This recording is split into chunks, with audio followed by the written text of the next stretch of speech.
Appreciate that. Thank you so much. Well, in about 90 minutes from now, the first recommendations on how to stop another Bondi terror attack will be released.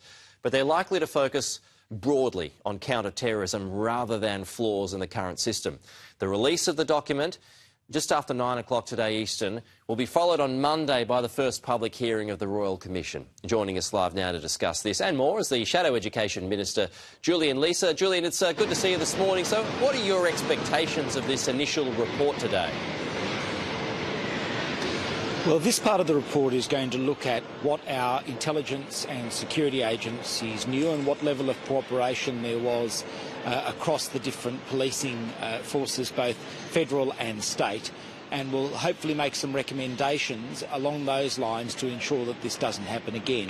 It was supposed to also look at the issues around the adequacy of the security arrangements that were put in place for the event on the 14th of December, which saw 15 Australians murdered in cold blood at our most famous beach. But it's unclear from the Commissioner's initial statement as to whether this particular report will cover those matters. So with all of that said, how are you feeling about it? It doesn't sound like you're that confident.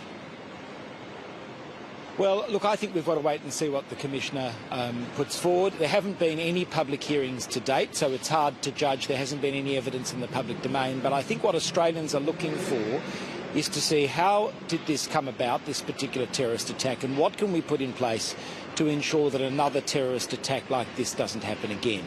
And my plea to Australians this morning, whether they are Jewish or not, is please make a submission to the Royal Commission on Anti-Semitism. You don't have to be Jewish to do it, but if you don't like the way our country has changed and the way our country has failed to deal with the growth in anti-Semitism and the things that you have seen change in our country over the last couple of years, it's really important that the Royal Commission hears from you. So just before we get to that, I just want to ask you about whatever is said today. Can it actually stop another Bondi? Or, as we've seen with this attack on 2 Jewish men in London overnight, is anti-Semitism still rife and entrenched here? Well, Pete, as we can see, despite the fact the Royal Commission is going on, there's plenty of anti-Semitic activity that's continuing to occur in Australia. Whether it is the City Council allowing a conference to go ahead where people are calling for the violent murder of their fellow Australians, whether it is at Sydney University where the student publication is glorifying terrorism, or whether it is a Greek choir refusing to perform with a Jewish choir as part of a choral festival. I mean, all of this is happening under the very nose of the Royal Commission.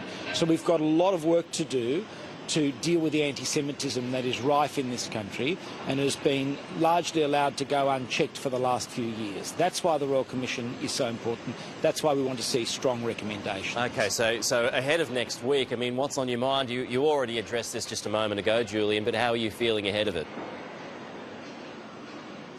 Well, look, I'm optimistic. I want to see what there is recommended by the Royal Commissioner. I want to see what she puts forward. I suspect parts of this report may not be public because of the sensitive security issues which it deals with. But we really don't know what's going to be in there until 9 o'clock, and I think we should suspend judgment until we've seen the recommendations. Fair enough, Julian. Just one more question, if you don't mind. And I'm not sure exactly what you can say here, but I'll ask anyway because it's one of our top stories. We are concerned about it. So this is your role as Shadow Minister for Indigenous Australians, a search continuing for little 5-year-old Sharon Granitz in the NT.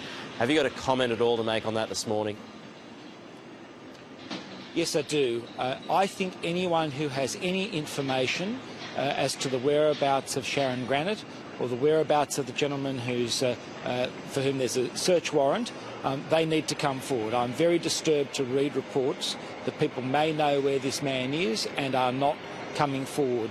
It's really important. A little girl's life is at stake here.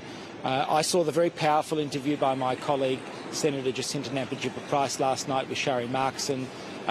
We just can't have a situation where a girl has gone missing and people are covering up information. So my plea to people in the town camps in Alice Springs is if you know something, come forward to the police. All right, that's Julian Leeser live for us this morning. Julian, thank you so much.